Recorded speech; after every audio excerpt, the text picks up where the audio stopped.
So in this video, we're going to be talking about the moon in Taurus in the third house natally. So if you have this placement in your natal chart, then you are in the right place. With that being said, the moon in Taurus indicates somebody that is quite resourceful or practical. They use very practical variables and objects and resources in order to solve problems or accomplish goals, or in order to find stability and security. Because the moon shows us our security, it also shows us our emotional state, our emotional needs. And depending on different transits in our lives, things can aspect our moon, and it can cause us to go through different periods. But for the most part, moon in Taurus indicates somebody that is quite emotionally stable and self-sufficient. And the moon is exalted in Taurus, meaning it does very well. In fact, it does best in Taurus, astrologically speaking.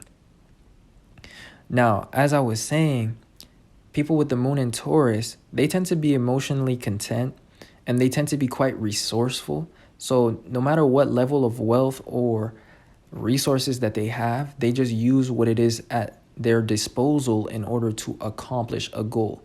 Now, when the moon is in the third house in Taurus, this indicates a very creative thinker, very imaginative.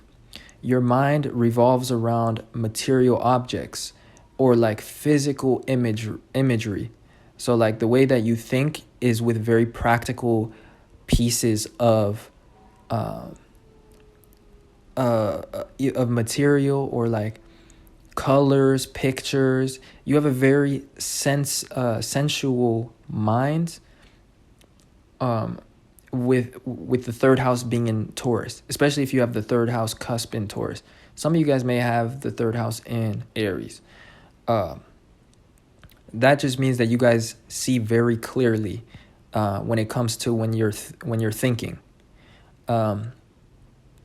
Because the sign of Aries rules sight. So if you guys have the moon, if you guys have the third house in Aries, this means you guys are very clear thinkers, clear-sighted thinkers.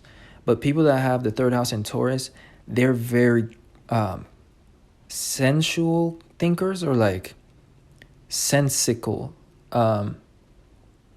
There's a lot of things going on with their senses, and they're able to picture practical ideas in their mind. So with the moon here, this indicates somebody that comes up with creative solutions to problems. So you're always somebody that has the most creative and practical solutions when it comes to group situations or group issues, and when there's a need to solve a problem as a group of people.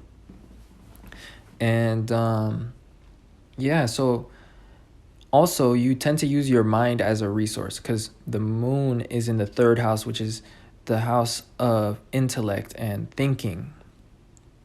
So in order to feel emotionally well, people that have the moon in the third house, they need to be able to think clearly, or they need to be able to feel like their thoughts are clear.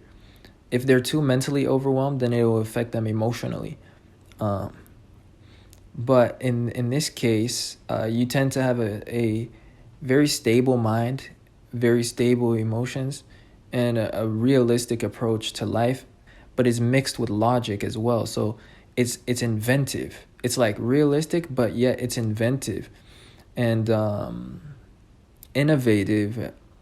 And so a lot of times what happens in these individuals' lives is they'll solve issues, or they'll do things, and to them it would just be a practical idea, but everyone else around them will react in a way that shows like that they're very creative. So like everyone will be impressed by your ideas, and they'll be like, wow, that's so practical, or like, wow, that's so inventive. But for you, it was just a product of your mind. Like your mind just thinks that way, or your mind just sees things in terms of pictures, objects, smells, tastes. And so you like picture these futuristic things. And a lot of you guys have the ascendant in Pisces, which is about creativity. because Pisces is the natural sign that has the third house cusp in Taurus. So anyways, I feel like I covered a lot in this video, and especially what I wanted to for this placement. So with that being said, I hope you guys enjoyed. And if you did, or you saw yourself in any way in this video, then don't forget to leave a like and subscribe to this channel. Also, for natal chart readings or natal chart inquiries about placements or whatnot, then check the link in the description to check out my Patreon, where I occasionally post other videos on there. And I do a free natal chart reading for each one of my Patreon subscribers. So if you'd like to support this channel financially, then definitely check that out. Other than that, I appreciate you guys watching and supporting in any way that you do. And I will see you guys sometime soon in another video. Peace.